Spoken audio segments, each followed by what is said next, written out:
పట్టణ ప్రాంతాల్లో మౌలిక సేవలను కూడా పీపీపీలో ప్రైవేట్ భాగస్వామ్యంతో చెయ్యాలి అని చంద్రబాబు నాయుడు గారి సర్కార్ నిర్ణయించడం, దానికి సంబంధించిన మార్గదర్శకాలు కూడా విడుదల చేశారు.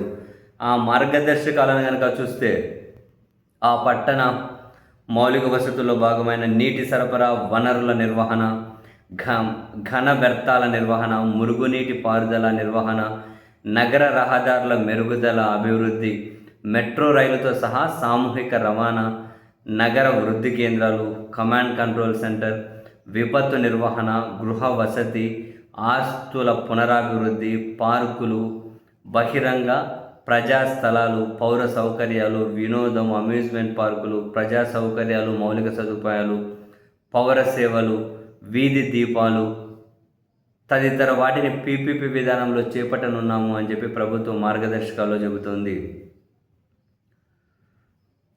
ప్రభుత్వానికి సంబంధించిన వినియోగంలో ఉన్న ఆస్తులు, లేని ఆస్తులు పీపీపీ ద్వారా వాటిని అమ్మడం లేదా లీజుకి ఇవ్వడం, ఖాళీ భూములను పీపీపీలో అమ్మడం లేదా లీజుకి ఇవ్వడం.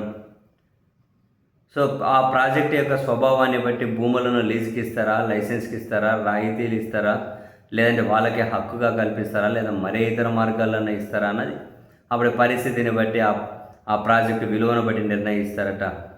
ఇంకేమైనా కనుక పాత వాణిజ్య భవనాలు ఉంటే వాటిని పీపీపీలో అభివృద్ధి చేస్తారట. బస్ స్టాండ్లు, బస్ బేసులను ప్రైవేట్ భాగస్వామి ద్వారా వాణిజ్య అభివృద్ధి కోసం ఖాళీ స్థలాన్ని ఉపయోగించుకునే ఎంపికతో పునరాభివృద్ధి చేస్తారట. అన్నీ ఈ విధంగానే. చివరికి వీధి దీపాలు కూడానా కాదు, ప్రతిదీ ప్రైవేట్ వాళ్ళే చేసుకుంటూ పోతే ప్రభుత్వాలు ఏం చేస్తాయి? ప్రభుత్వము వ్యవస్థలు అనేదాన్ని అది మాత్రం ఉపయోగించుకొని వాళ్ళ సొంత సంపదను మాత్రం సృష్టించడం మీద దృష్టి పెడతారా?